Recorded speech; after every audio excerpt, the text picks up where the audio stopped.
Me, me, me.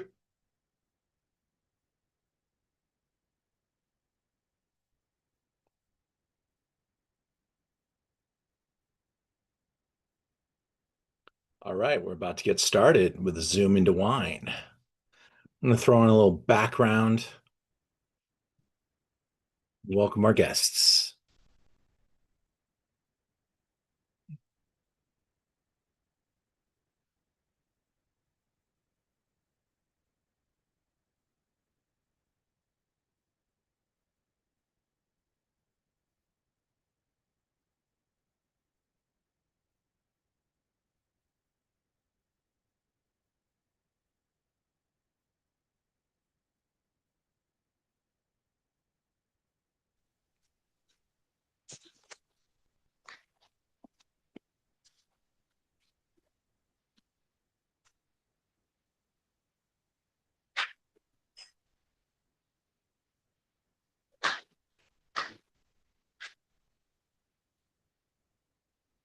Well, good evening, everybody. This is Ian Blackburn. It's 7 o'clock on Wednesday night. Time to zoom into wine. Thank you for joining me.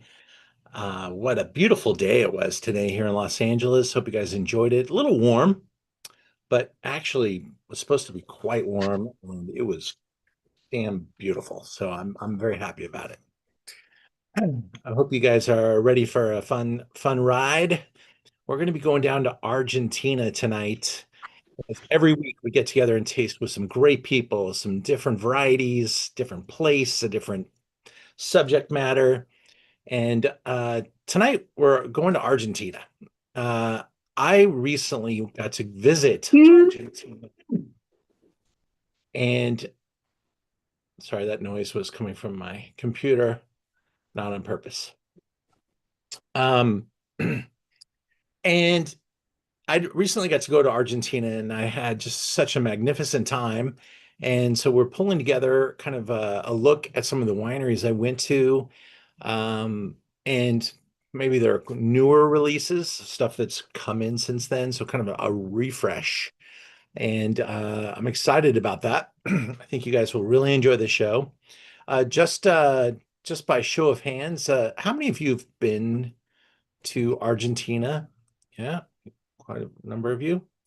I see the Chapman's back there. You got a little party going on. That's great. Hi, Sandra. Good to see you. Jason Bell, thanks for joining us. Lisa, Amy, lovely, lovely. As always, Setsuko's in Japan listening to us. Love that. Our first winery tonight, we're going to get right into it.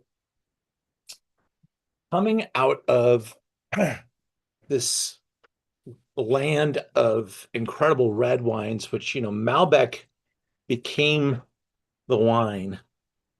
One of the wines we're going to taste tonight comes from Paul Hobbs, and he was hired by the Catena family in the early 90s after working with brands like Opus One. And they wanted him to come down there and say, hey, help us make some great Cabernet. And Paul had worked in Cahors, he'd worked in Bordeaux, kind of a journeyman there in the wine world. And he gets down into Argentina and the Catena family says, help us make some great wine. And um, they wanted to make Cabernet, but he was so impressed with the Merlot. So Merlot became the real thing that they uh I'm sorry, I said Merlot, didn't I? Malbec became the real. I've got some noise going on in the background, so I'm sorry if I just silenced you. It's because it's coming through my speaker very loud. So Malbec became the wine that Argentina started to focus on after Paul Hobbs directed Catena, the largest producer, to say, hey, great, make some Cabernet, but don't forget about this Malbec because this Malbec is special. And it started to catch on. Of course, it absolutely took off and really kind of pulled back a little bit. And now there's an acceptance that the wines of Argentina are great and other grape varieties are making the news. But Argentina penetrated with Malbec And there are a lot of other stories that we're going to kind of cover tonight, some of them. One of them that I love very, very much is the grape variety Torrontes. This has been a focus of the brand that we're introducing called Colome, and I don't think they get enough credit for what they're doing. It is a really magical place, and it is a commitment to get there. But I think the journey was part of the fun as you go through this high desert and the high altitude and the most northern part of uh, of Argentina, very close to the border. And as you finally get there, you pull in and it's like an oasis. I've got a little video here I'm going to play. Let's just take a look at this video, which I recorded with the winemaker before. All right, so we are talking about some of the most extreme vineyards in Argentina, and my guest today is Thibaut Delmont, and he is the winemaker for Colome in Salta. And Thibaut, you are the inspiration behind this entire idea, so thank you so much. How are you today? Hi, Jan. I'm very fine. Thank you very much. It's a little fresh here in the middle of winter, and we're in the middle of a pruning right now in the vineyard. Oh, very good. Well, when you work in wine, you get to meet some fascinating people, and your project is fascinating. I've got a lot of history with Colome. I sold these wines back in the 90s. I'm excited to be able to do this with you. Thank you so much. You actually came here to Los Angeles and I met you, and we tasted through the wines. And there's definitely the Colome is kind of like living example. It embodies the word extreme because not only are you in the most northern part of Argentina, you're in altitude, and Exactly. Yeah. you make some extreme wines, some extremely good and detailed wines, and they represent incredible value propositions for the wine audience worldwide. How did you get into wine? Yeah. Well, a little bit by chance. All my family is they are in agriculture, so they're running farm. I always have a contact with the land. I always wanted to work with land. And when I start my study, I had the chance to be in the same classroom as two producers from Chablis. So I'm from Burgundy, and I went to school in Bonn. And I worked 3 years in Bonn and 3 years in Bordeaux. So I was received in 98, and my last harvest in France was 2003. Very good. And in 2004, I take my backpack and I came to South America. And I wanted to discover South America. I didn't went to Argentina for working. I was as a tourist. And I travel around all the country. And when I arrived in Salta, I really fall in love with this place. And I met Mr. S in 2005, and he was looking for a winemaker. And even though I haven't got too much experience in this time, Donald was more a person of feeling. And we have a great feeling together. And he asked me to take the job. Sounds like he got his money's worth. Colome is very far away. It's 4 hour drive from Salta city. Most of it is dust roads. The logistic is difficult. And to imagine, we just have the light 4 years ago, and we just have phone reception, cell phone reception 2 weeks ago. Imagine, before this, it was all very complicated. So we have Wi-Fi, of course, but no cell phone reception. We had to do our own electricity. So it's very challenging. So all this for saying that for Donald was very difficult to keep people, to keep professionals staying in Colome. So Here's a picture of what is the bodega or the hacienda today, correct? Exactly. So in Colome, this is the estancia. That's a 9-room hotel.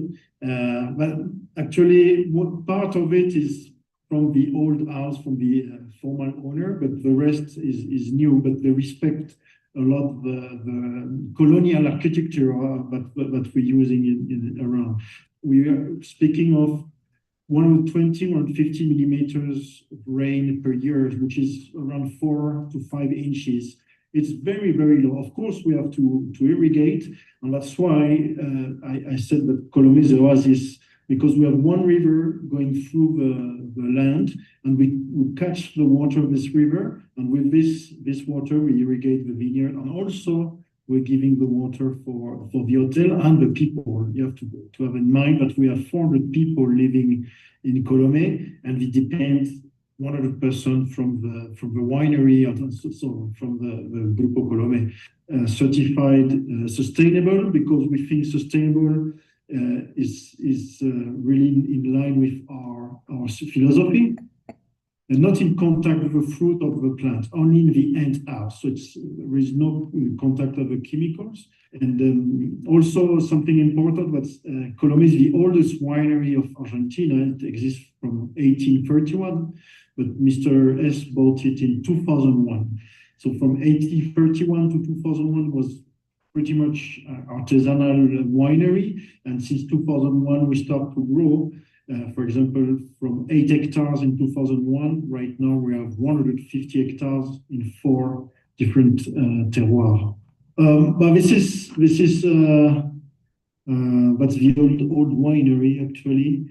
All right, so the wine that we're tasting with Thibaut, and our first wine of the show tonight, this is the ambassador of quality Torrontes from Salta. The Bodega Colome is absolutely thought to be one of the most important brands in the area.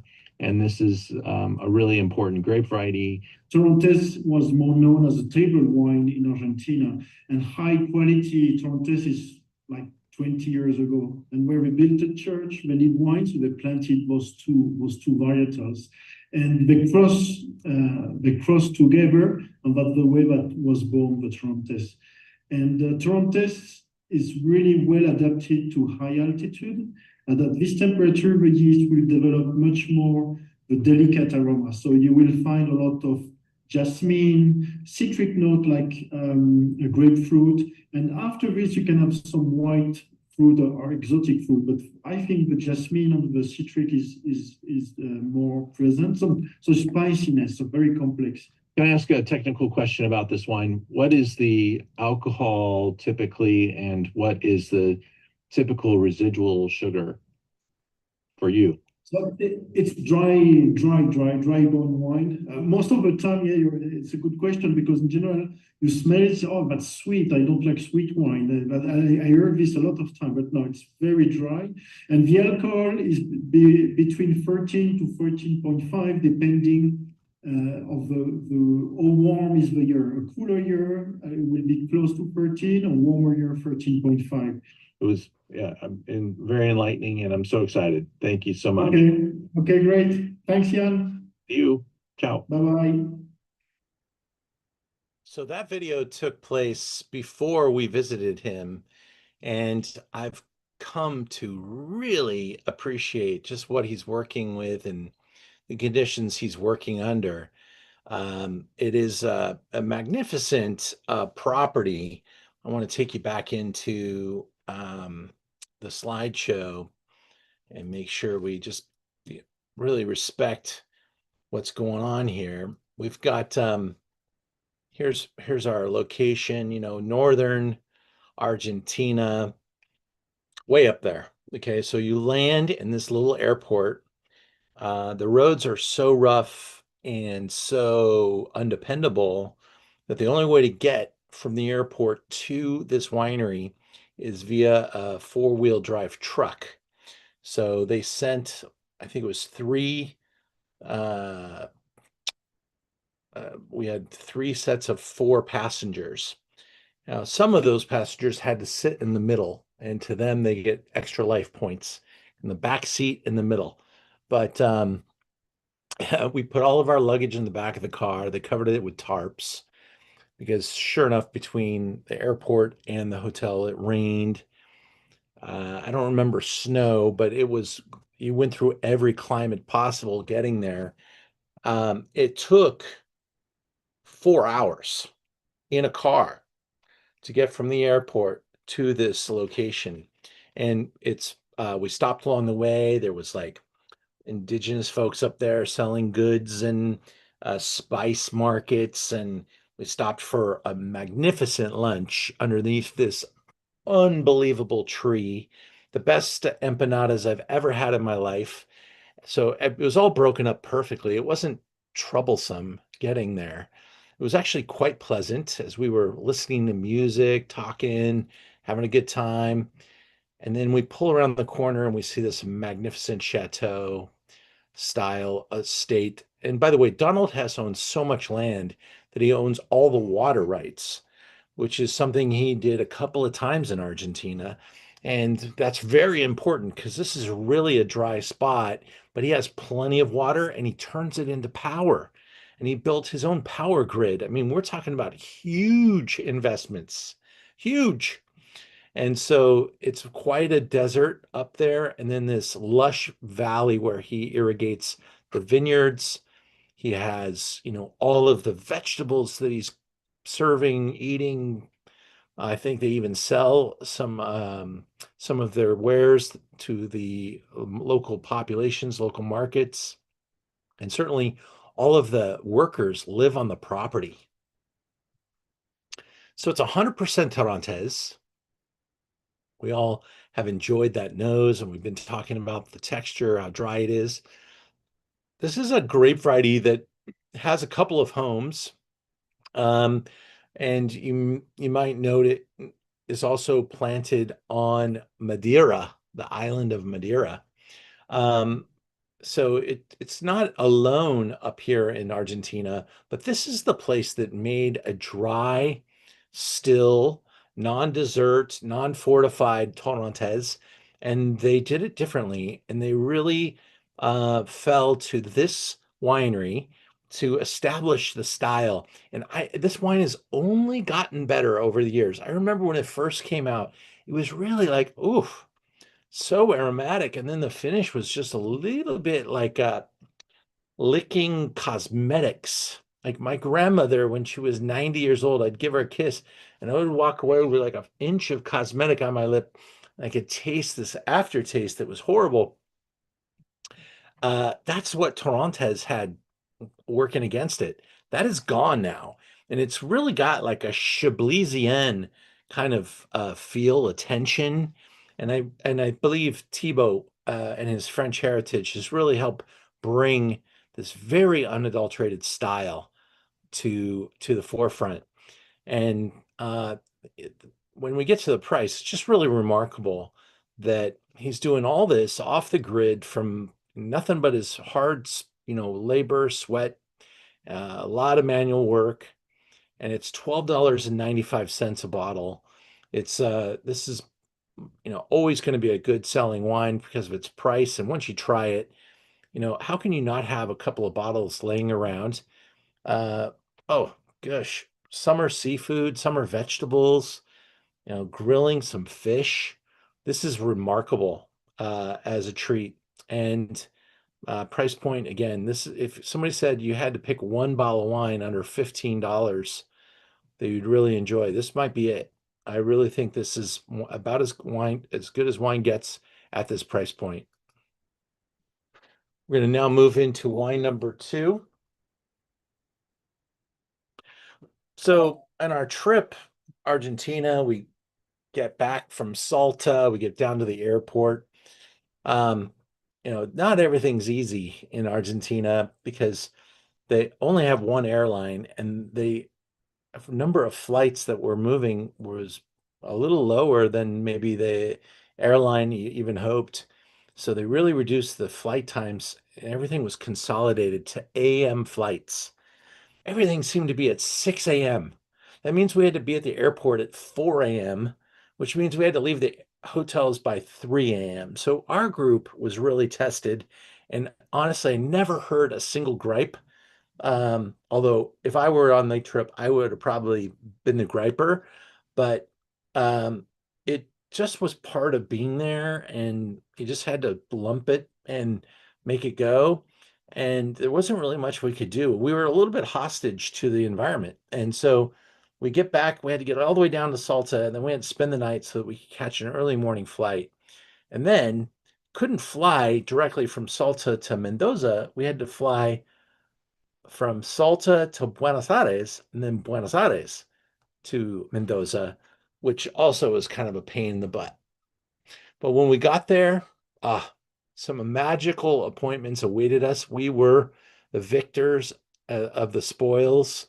Uh, and we visited I believe it was our first spot was Zuccardi, if not our first or second. But this is a brand that I've always appreciated, and I think you're going to like it even more tonight than if we would have tasted it 6 months ago, because this wine really needs some time in the bottle, and now it has it.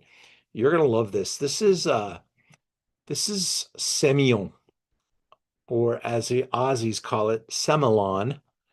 And it's not a variety that's bottled on its own very often. You might typically see a lot of Semillon in the botryticized wines of Bordeaux. Sauterne is Semillon Sauvignon Blanc, Muscadet, or Muscadel actually, is a blend. But the Semillon is the major note in a wine from Sauterne. Now, a place that is famous for single variety Semillon is Australia, and that might be the most likely comparison to this wine here.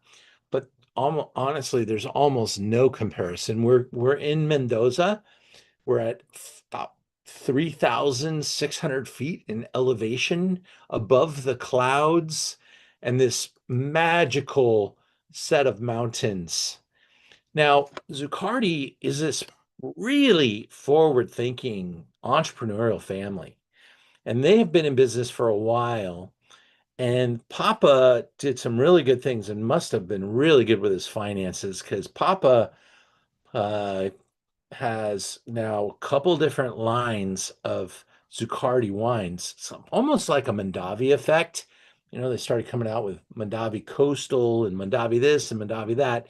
Zuccardi has Julia Zuccardi, the daughter, and she makes some really nice wines that are very value oriented.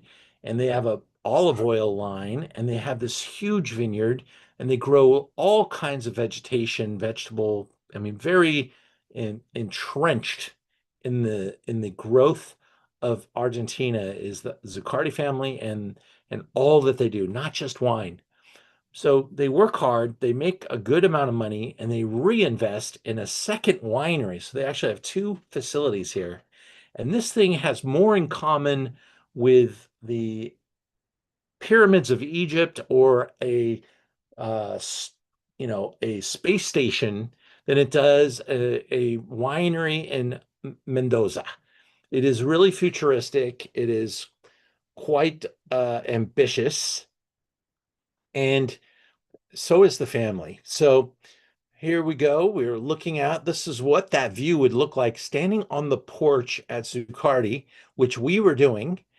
And we were treated to a Michelin starred meal at the restaurant that they own, a Michelin star restaurant.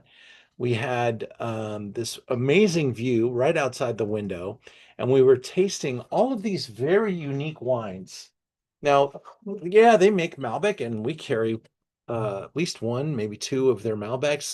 They do an amazing job with Cabernet Franc. But I decided to bring in this Semillon because I just don't have any other Semillon references for people. But I want people to be able to try something that's really good and different. And I think this one just checks so many boxes. Um, can become a dry and full-bodied wine with a satisfying citrus, honey, and grassy combination if well made. There's a sweetness and acidic character, wonderful to pair well with savory foods. This is as a variety, kind of in the definition by Jancis Robinson in the book of grape varieties. So we pull from that as we move into trying to taste the wine. And here's the next generation, Sebastian Zuccardi. His father was actually in the room the night that we were there, and made sure we saw him, talked to him. He was just super, convivial, and it was entertaining. A table of press from around the world, and he kept coming by our table to check on things.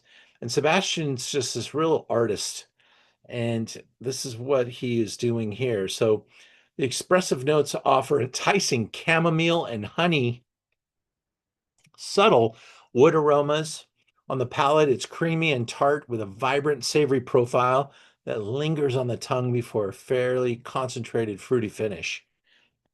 This is 93 points. What you got to appreciate is look at that rock and the diversity there. It is, this is just like uh, incredible land in the Andes Mountains, the snow melt, the fresh water that they have, the resources, the sunshine, the intensity of the sunshine. It's remarkable. I'm going to make sure the chat box is getting serviced here. You keep chatting me up. I love it. Jason, you get grilled white peaches. Stephanie, no, we were riding horses actually at another winery we're going to taste tonight. I think we're tasting those wines, but it was the same day. We went on a horse ride, and that was inside of Clos de la Siete. Really, really cool experience there. Very nice. Okay, so real wine, single vineyard, artisan made, small production. Let's get into the glass, tear it up a little bit. I like Jason's white peach, definitely, you know, um, and I think, did you say grilled white peach? That would be very specific, and I like that. And this just has really a cool little note to it in the nose, really pretty perfume. Alcohols. Let me find out what the alcohol is here.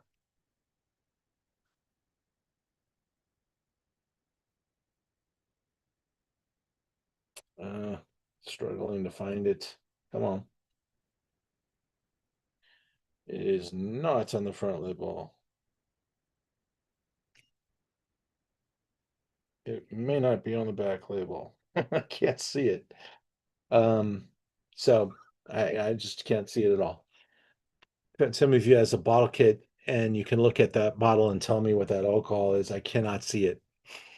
But just based on smelling this wine, I'm going to put that alcohol in the 13 range. I don't think it's any higher than that. Pretty restrained. It's got beautiful, you can almost smell behind those peaches, all those rocks we were just looking at. And the air up there, oh, while it's a little thin, it is so clean and so pure. And you can just stare at these mountains and watch them. Really, really a beautiful experience. And going to Zuccardi to experience all these other varieties is really a great treat. Didn't finish tasting the wine.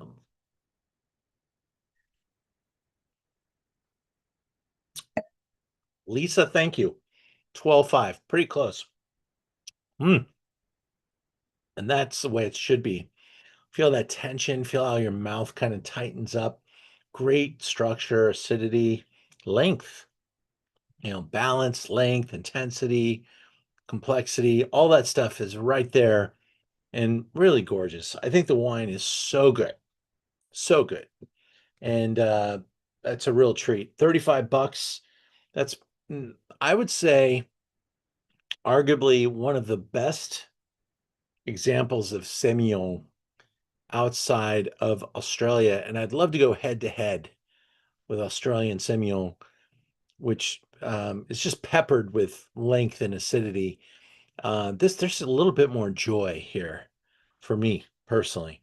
The English folks love their Semillon, and I really have to have an experience with an English wine writer to get them to crack me open and say, "Oh, okay, I love Australian Semillon," because that's probably what it's going to take.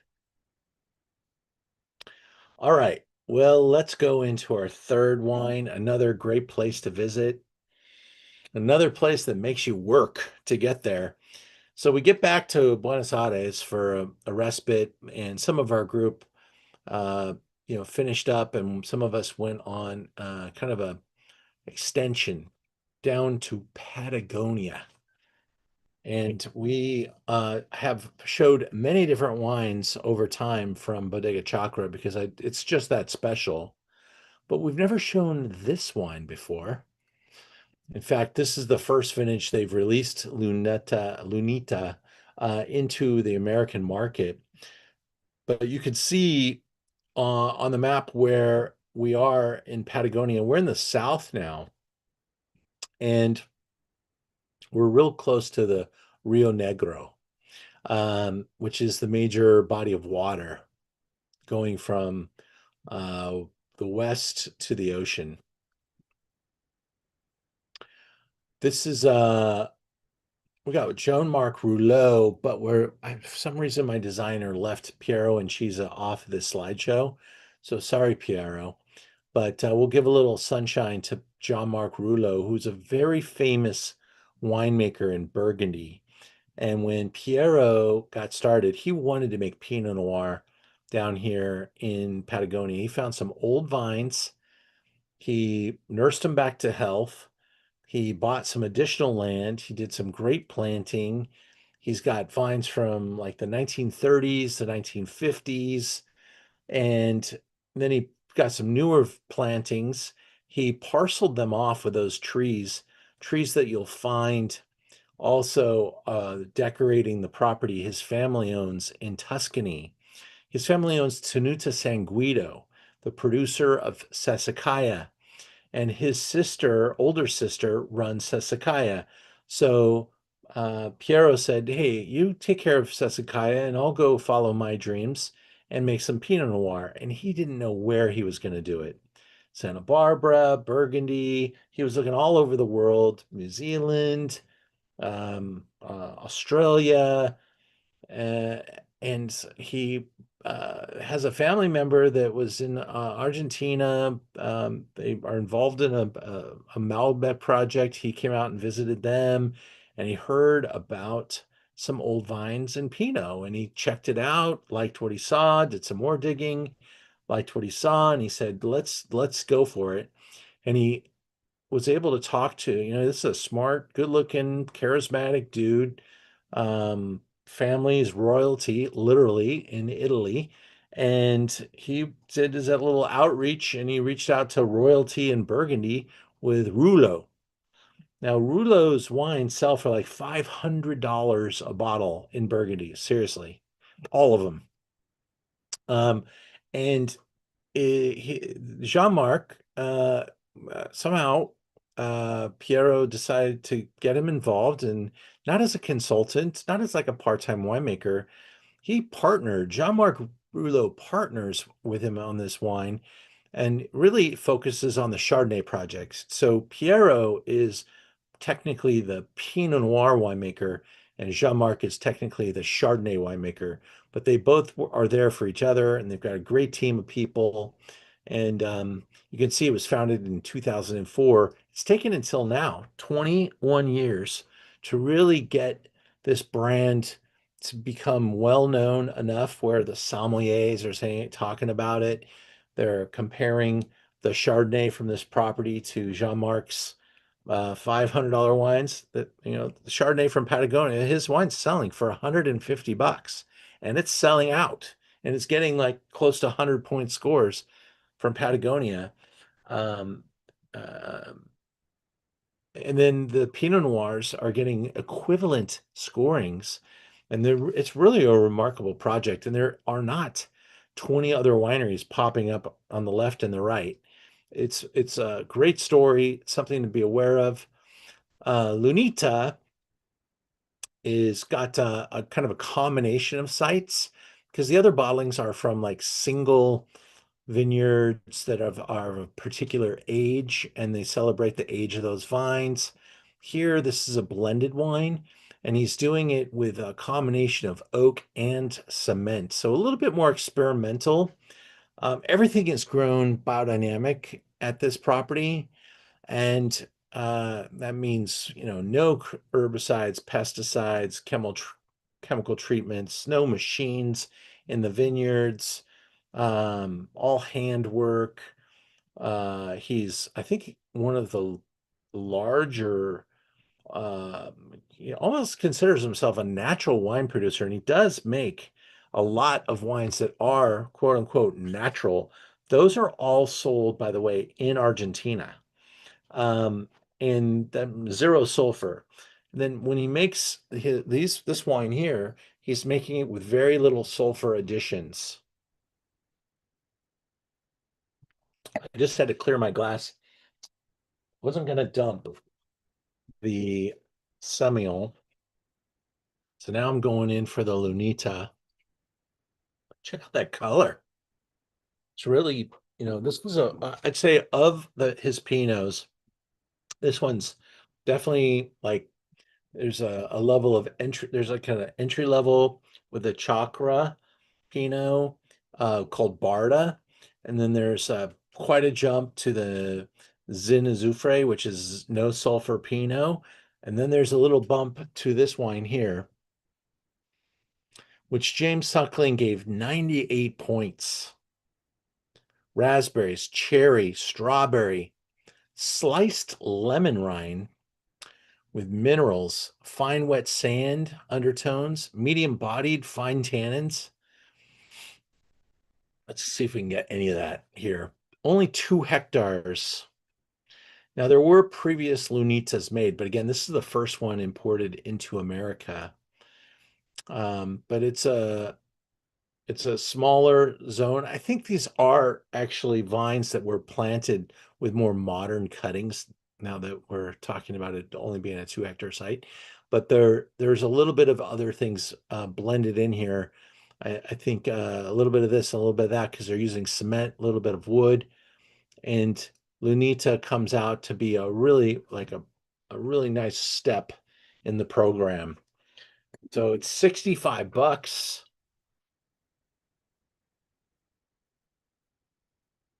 Oh, that nose is just singing. Yesterday, uh, I picked up, I had lots of suppliers visit me yesterday. When you run a wine shop, people come and try to sell you wine, and they all came, and everything people were pouring me yesterday was just like, wow, it's off the charts. So good, so right. And it was a huge flower day yesterday. And it looks like it's a flower day again tonight. It's kind of in an in-between spot. There's a couple hours where it doesn't say oh, it's leafy. So it's kind of coming out of leafy, heading back into flower. Leaf day into flower day, but it's only like 4 hours of leaf. I'm not sure what that's about. But this is the lunar calendar. The moon changes the tides of the ocean. It can certainly impact how wine performs. And these people have been studying this for thousands of years, and Rudolf Steiner really got people thinking deeply about biodynamics. And so that's what we're talking about here. Yeah, the packaging is really nice. That's real beeswax from the bees on the property that they dip the bottle in. Um, it's a stunning wine. I'm gonna taste it with you now. Come out of the slideshow.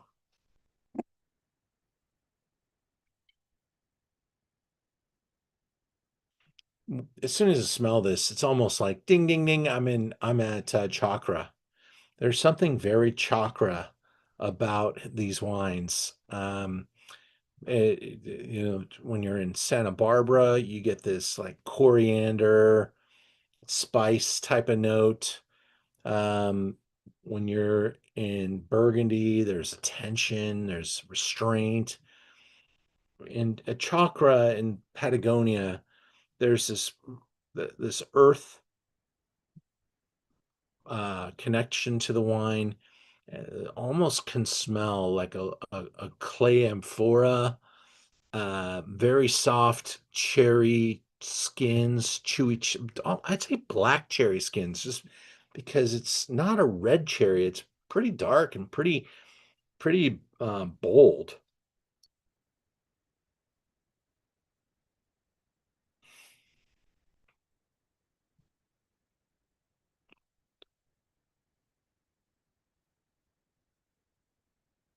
Silky. Mm. Notice how it's continuing. This is not your joyous, overripe Sonoma Coast Pinot Noir. This thing is, 20 seconds later, still pinging my teeth. Got tension, you got length, um, good quality, intensity, balance. Uh, yeah, there's some stemminess, some complexity. And it's really developing its personality.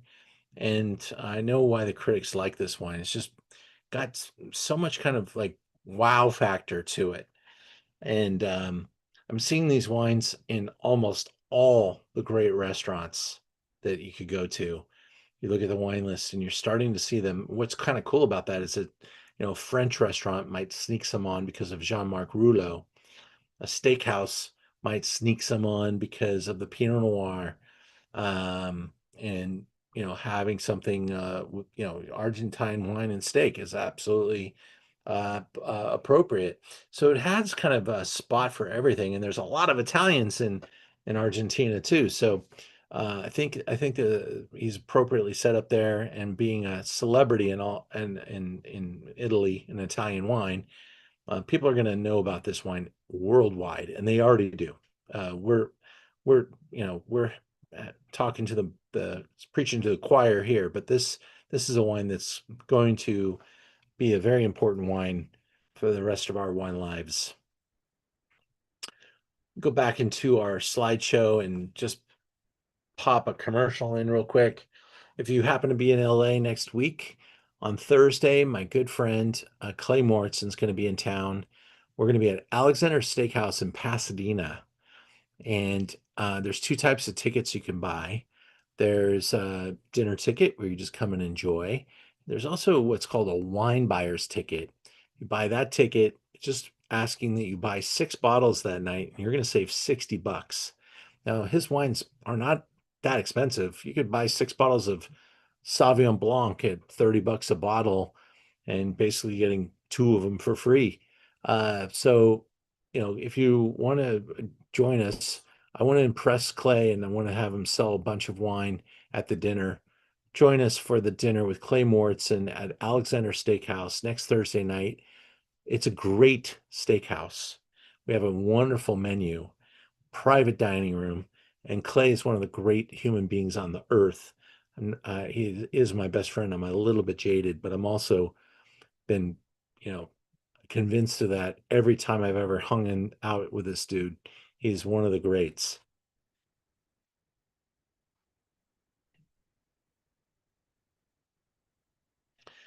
As far as some trips, I want to bring you up to speed. We are publishing trips right now.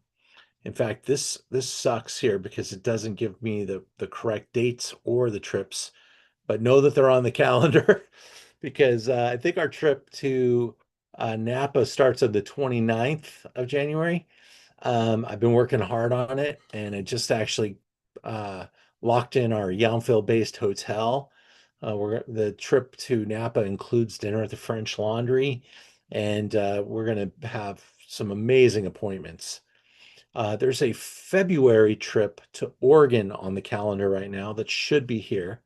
And maybe it's because this slideshow was done a couple of weeks ago and my designer's on vacation. So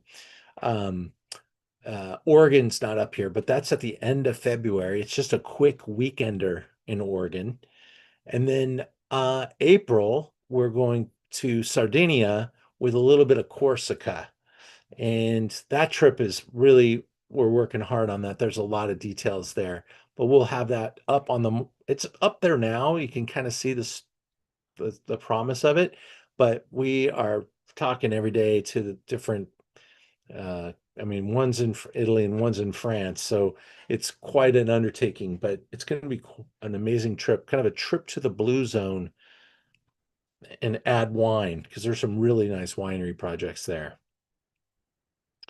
In October, Paris, Champagne, London, Kent, literally like that. We're going from Paris to Champagne because to really understand Champagne, you got to kind of appreciate the marketplace that brought Champagne forward was Paris.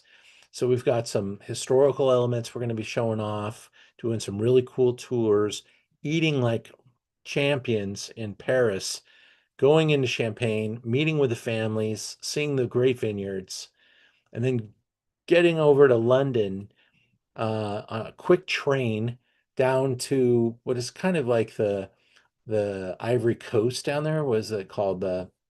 It's called the Ivory Coast. Maybe I'm not. It's Kent, near Kent. Um, and correct me in the chat box. But they've got this white cliffs. Come on, what's it called?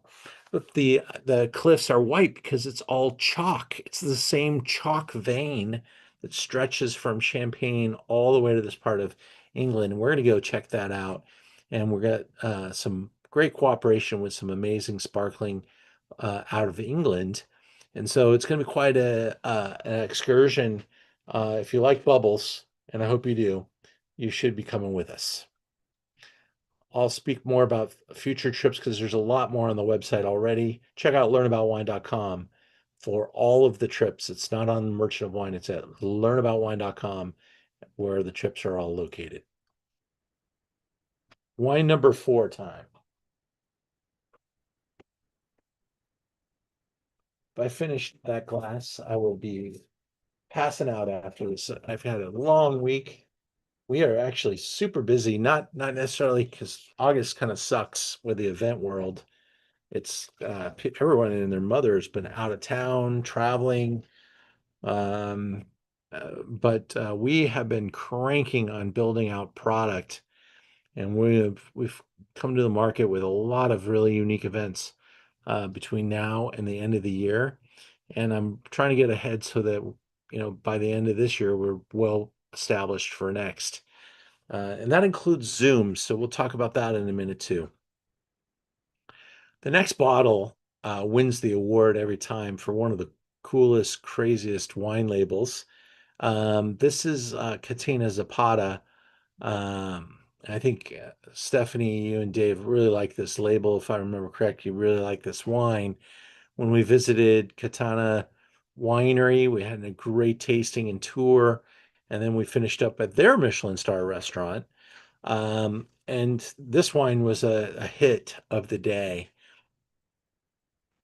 We're still in Mendoza. We're at altitude. This is legendary family. Laura Catana actually went to school at Stanford. She is a medical doctor. Her specialty was the brain and brain surgery.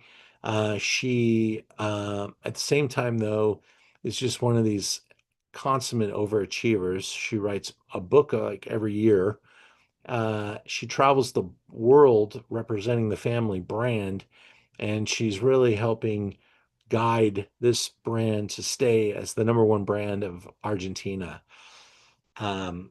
Now, grandparents established the brand back in 1902, and when you go to the winery, you'll see and feel the history, a lot of great photos, some old winemaking equipment, but they have stayed very modern and really embrace technology. They've got this. This is kind of a wild shot, but this is an old home on their property And you can see the mountains behind them, and that's what the sky looks like at night. So bravo to the photographer. 100% Malbec in this wine. This is the Argentino, and it's is really their homage to the land, to the family. There's a lot of character on the label, a great story there. The grape variety, which this is our first Malbec, always has this almost black opaque color, thick skin variety. Look how blue that is, blue and purple that is in the glass. It's deep, it's dark, it's dense. Here's our winemaker, Ernesto. And James Suckling gave this wine 98 points. Violets, spices, blackberries, blueberries with a touch of chili, chocolate, cigar box, and white pepper. You might see me feature this wine in one of my wine, cheese, and chocolate programs because I love this wine with dark chocolate. And some of them even lean into the land of blueberry, like a blueberry dark chocolate. That's sounding pretty tasty right now. These pictures look fake, but if you're really good with a camera, this is the place to show off your skills. Those mountains are so big, so covered in snow all year round, and they're remarkable. They are like staring at you everywhere you go. You cannot get away from that. It's daunting, and it is why these wines are the way they are. Not only the source of water, but also the block that blocks the weather coming over the mountains. It is the wind, the shadows, the reflective light. Everything is because of the Andes. Even the soils are coming off the Andes. Now, long gone are the ideas that Malbec needs to be $9.95 because this is $119.95, but this is like a sensational effort. This is not trying to be your daily house wine. This is trying to be one of the best Malbecs in Argentina. And that's why this label is so special, so cool, and so enjoyed. This thing stains the glass when you spin it around.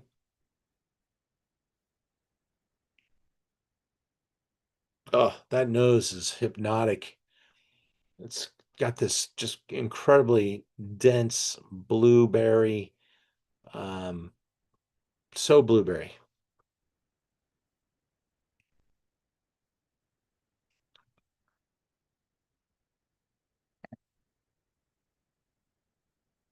And you put it in your mouth, and it's not just one dimensional. This thing is lengthy, intense, dense. This is a cab lover's dream. It's like you're drinking cab all the time, and then you hit this one, and you're like, oh, something different that's good.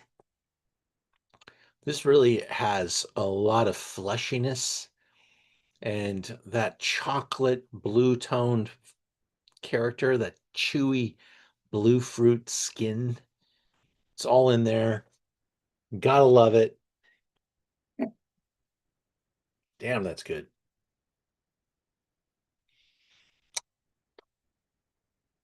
I could see having this with short ribs right away. Gotta do it.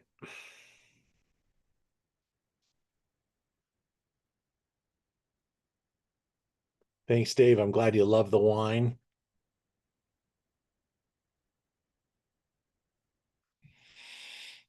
Awesome. Let's continue on in our journey as we go for wine number 5. So we're touching a lot of bases tonight. This is definitely not the Malbec show. This is a showing off of so many great things that are Argentine. And, Paul Hobbs, he created a revolution when he told wineries, check out the Malbec. Nobody was making Malbec. Argentina wasn't making fine wine. They really weren't. There were some upstart wineries hoping to make a difference. Let's make some Chard and some Cab and, compete in the American market because the dollar's strong here and all that stuff. But quality. Paul Hobbs was just mind blown with how the resources are down there and what he could do. And his latest thriller is Cabernet Franc. And I will say, maybe he had to hit that note, that Malbec note for a while, get people go ding, ding, ding. Okay, Malbec, it's great. What's next? I think Cab Franc has a chance to really take a lot of like mind share. Who is making killer Cab Franc? Last week we had a Loire Valley tasting. We tasted one of the greatest Cab Francs in the Loire Valley last week, by the way. A $60 bottle, really good stuff. Bernard Baudry. In fact, I went out just 2 nights later with a group, and they handed me the wine list. And they said, pick something and would go great with the food. And I looked at the wine list, and I found a 2015 Bernard Baudry Chinon, same one that we tried. It absolutely killed everybody with how great it was with the food. It's a little restaurant. Let me see if I can find the name of it so I can talk about it good.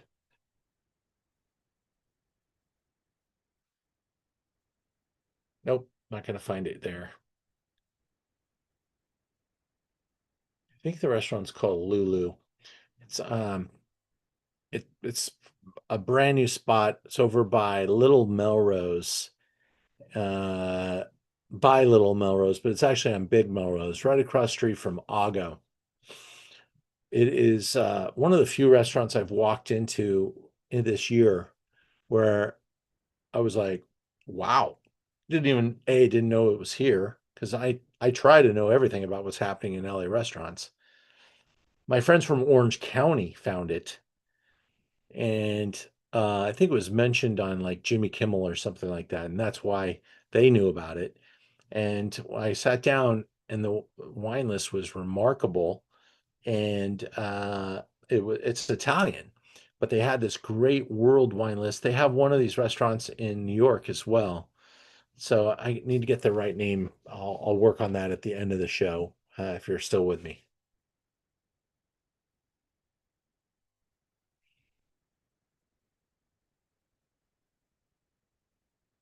Oh, I got the card right here. That's it. Not Lulu. It's 4 letters, but the restaurant's called Alba, Alba. Highly recommended. Loved it. Go for the ambiance, the wine list, and the food is really great. Really, really great. I will say, shared portions and everything. It's very convivial. The audience is gorgeous. Like this is where people are going out to Hollywood are going for dinner. And reservations are actually hard to get. We went and we were there at 5:30 because we had tickets to a comedy show at 7. By 5:35, the entire restaurant was full. So, and this is not a teeny restaurant either. It's not huge, but sizable and festive and a little loud. I would loud in a good way, like lots of energy. Just know what you're getting into, but highly recommended. Loved it. Good job to them. All right, let's get back into the Cab Franc. I got a little sidetrack there talking about Chinon, but let's get into this Cab Franc now as we taste with Paul Hobbs. This is a single vineyard that he planted in the Uco Valley. It's 2019. We're still up here in Mendoza. You got lots of little zones. You could see the different the breakout on the right hand side. Got Tupungato,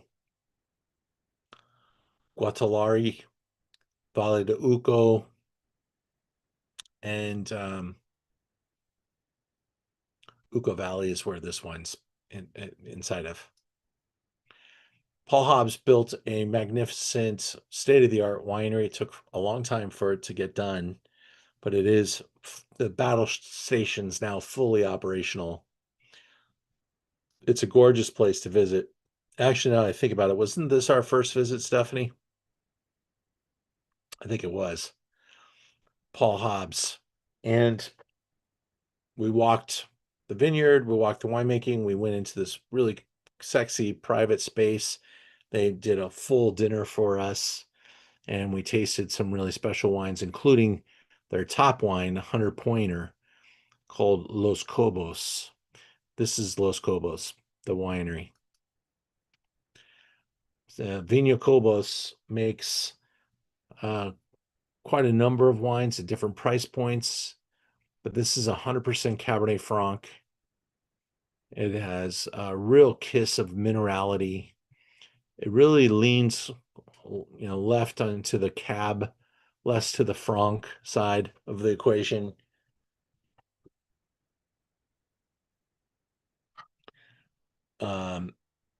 Cab Franc's a mother grape variety. Cabernet Sauvignon came from Cabernet Franc. Sauvignon Blanc and Cabernet Franc got together and made Cabernet Sauvignon. So Cabernet Franc's really a older, noble grape variety. And I think it's ironic that we're just now starting to see some really great individual bottlings of Cabernet Franc. There's a picture of Paul Hobbs. What a career. Guy's been going for 50 years. He started as a very young guy. Still looks and acts really young. He was a winemaker in 1982. I think that's when he started. So just remarkable.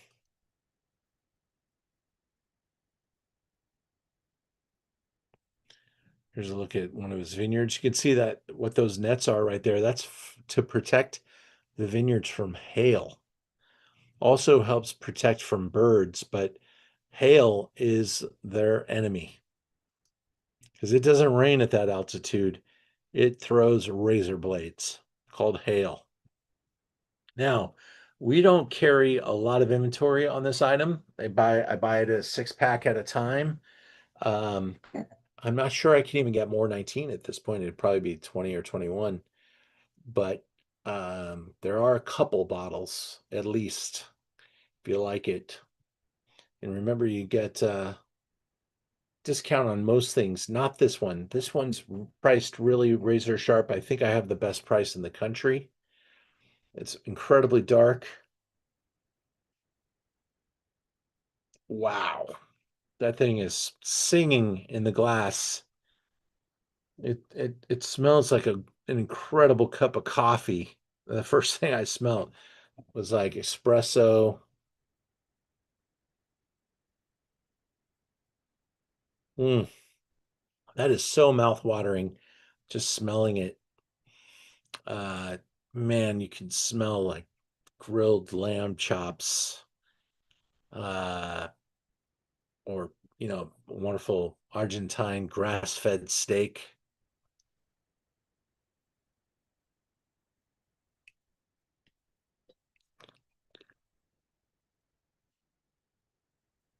You guys are being very quiet. I'm going to welcome you now that we've all had enough wine that you come out and chat with me. David, you guys are pairing with some dark chocolate from Belize. Very cool.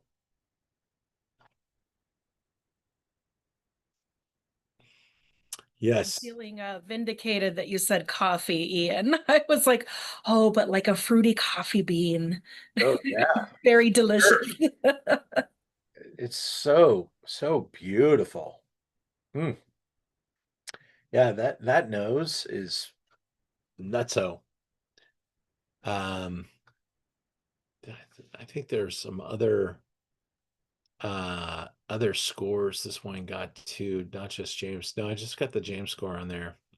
Sage undertone. That was that's kind of a revelation too, if you think about sage and go in looking for it.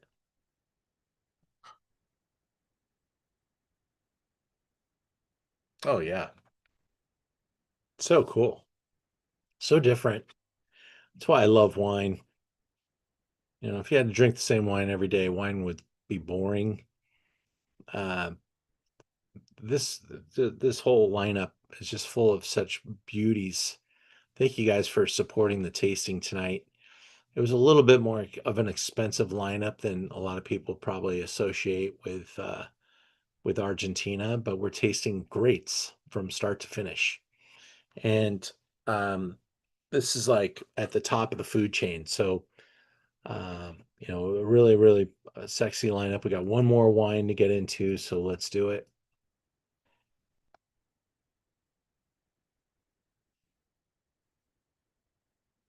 We're going to finish with a bang. A winery we didn't actually go to on this particular trip, but I did go there before. And and in fact, I went to the mothership of this winery when I went to Bordeaux in April. This is a brand owned by Cheval Blanc. This is Cheval de Andes. And it is kind of in the same vein as a couple of Bordeaux chateaus kind of dip their toe into making Malbec. This is Cheval Blanc with Terrasses. That's the parent brand that makes this wine with Cheval Blanc. There's a brand called Caro that we went to on my not this last trip, but the trip before as well, which is Catena and Rothschild. So they kind of, you know, work together to create these super brands. And that was kind of at the dawn of like wines like Opus One was really probably the first time people saw that kind of collaborative effort, which was Mouton and Mondavi. So that's what you got here. This is increasingly become, you know, a focal point for the wine team at Cheval Blanc. They want to establish their, you know, reputation down here. It hasn't been exactly as they planned. The wine's always good, but it's never kind of lived up to its potential. And about 10 years ago, they found a winemaker who really started to take things up. And I think the wine that we're about to taste is the best wine they've ever made. And I think it's also, you know, what some people think it's one of the best wines in all of Argentina. So I'm very happy to taste it with you. This is you know, really a cool property. It's got a similar uh, uh, plateau as Cheval Blanc does. Boy, that looks so much like Cheval Blanc. That might be Cheval Blanc in the picture. I think that is. But they definitely use some of the same architecture and the same ideas to bring the idea of Cheval Blanc to Argentina. I don't see the Andes in this mountains in that shot, so I'm going to guess that is actually Cheval Blanc there. But Pierre Lorton is in charge of Cheval Blanc. He's also in charge of Chateau Yquem, so he's got quite a nice arsenal. That is the vineyards in the Andes. 49 Cab Sauv, 48 Malbec, 3 Petit Verdot. This is a 49 Cab Franc or Cab Sauv from a producer that uses very little Cab Sauv in Cheval Blanc, which is mostly Merlot and Cab Franc. So they're not using their two major grape varieties here, but they are definitely trying to express the best expression of the place in a very Cheval Blanc manner. This is 2021.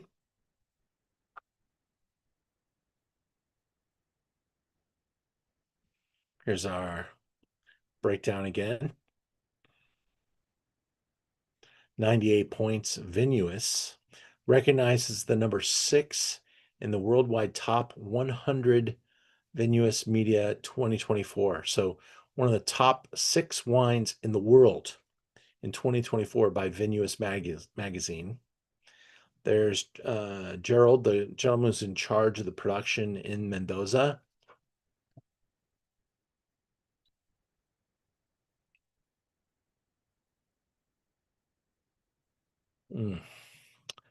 I love the way you have to get a little closer to this glass. It's got a little bit more restraint. Ooh, there's something that kind of pulls you into this glass. Cherries, blackberry fruit, wild herbs, hints of ash and orange petit fours. Dry with fine grain, lightly reactive tannins. The palate is juicy and enveloping.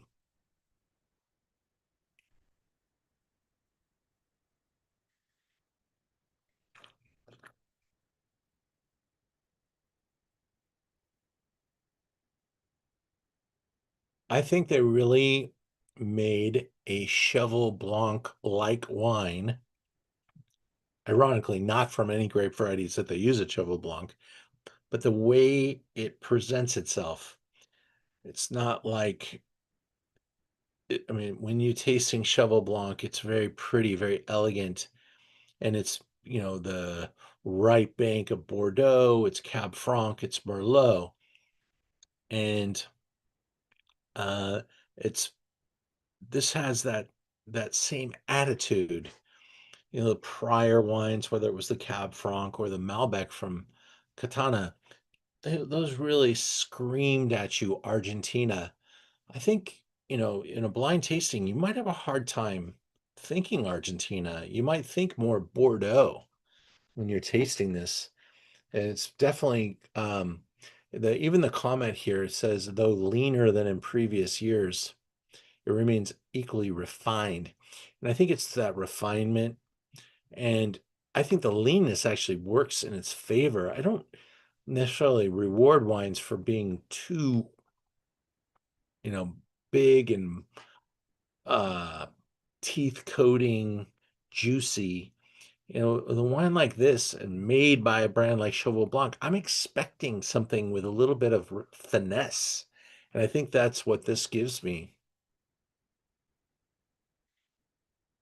I I love that nose. Man, the last 3 wines, the nose on these wines is just exactly what I don't even need to drink them. I just want to smell them.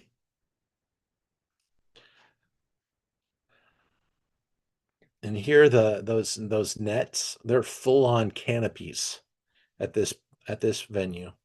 They did not go with the vine by vine cover. They went with the let's see if the sun gets through these nets approach. About $110 for the Cheval des Andes, and a beautiful bottle of wine. I think this has an incredible life in front of it. This wine did just arrive, by the way, after it got the big score and the number 6 wine in the world.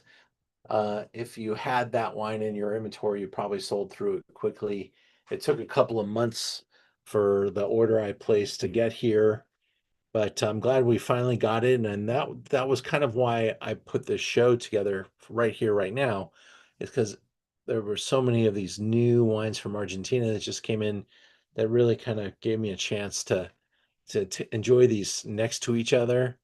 I learn as much as you guys do tasting these wines side by side, and really appreciate being able to do that with you. Now I can talk about, oh yeah, the Cheval and its character next to the Viña Cobos, next to the Argentino, and gives it all kind of a weight and a scale that you otherwise don't really have unless you taste them the same time in the same place.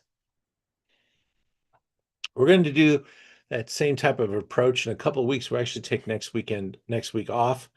I got a private event next week on Wednesday. But the weekend after, September 3rd, we're coming back strong. We're going to hit you with some really great Italian reds. There's no time for whites. We're going straight to some cool stuff, some different stuff, and geeky stuff. Okay. Gonna taste some great Tarazzi. We're gonna taste some great Montepulciano di Abruzzo. We're gonna taste Occhipanti from. Oh, you know what? That is a white. I'm wondering if that's a mistake because uh, that's supposed to be the red. Yeah, we've got the 68 red that says Bianco, but it's gonna say red by tomorrow. It's gonna say red.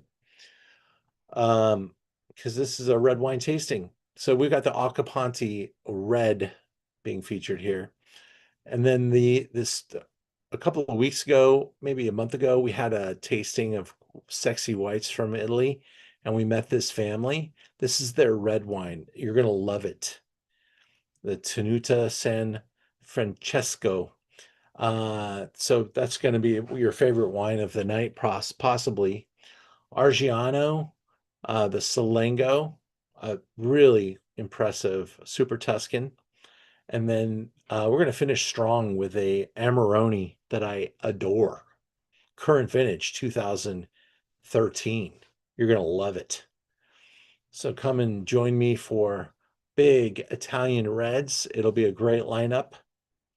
No Blancos, promise.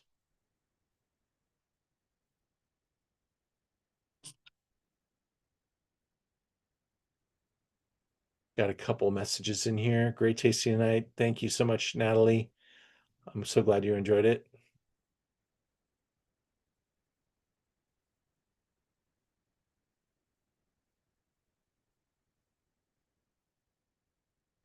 Love the variety of grape varietals. No two were the same. Yeah, very different lineup, and great to be able to taste across, at a very high level, all really high quality wines.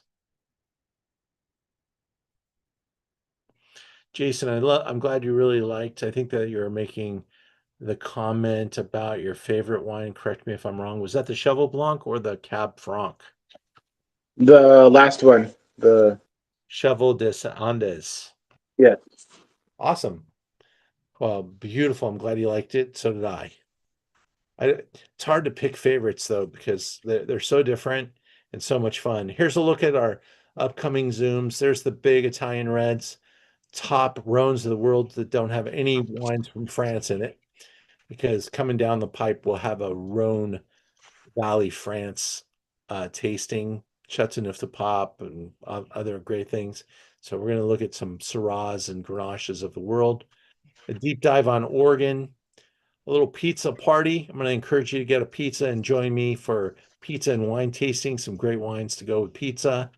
And then a Rioja program that's coming up soon, and Rioja's involved.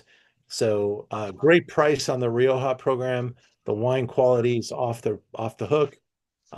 Join us for a night of Rioja. And we've got the calendar built out all the way until the end of the year. So check that out.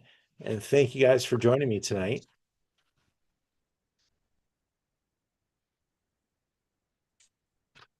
I will. Hey, Ian. Sure. So it was about, I don't know, maybe a year and change ago. We did a Zoom tasting, and you had Adobe Road out of Petaluma. It was like the owner used to be a race car driver. Yeah, I know. Yeah.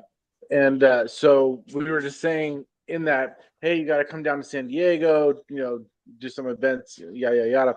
So through work, I had gotten an invite to an event. We're like, oh, that sounds pretty cool. RSVP'd, and then looked at the actual program, and Adobe Road, because it's at the San Diego Auto Museum, is actually going to be attending. And so I emailed the guy, the winery said, "Hey, I remember doing the tasting with you," and I thought that was pretty cool that now we're actually getting to attend something that somebody Awesome. that we saw in your program. Kevin Buckler. Yeah, He's the racing guy. And yeah, we had a great time with him a while back. I'm trying to remember when that was. I'm looking at you said it was a year ago. and What change. I don't know, plus or minus a year, plus or minus the 6 months. video says it was 5 years ago. Possible? No, could be. It was a different time I saw him. Because we've had him on a couple of times, I'm sure. Yeah. But yeah, there was one 5 years ago. I don't remember a year ago, but that Well, it might I have been. usually could be off on my time frames too. Yeah.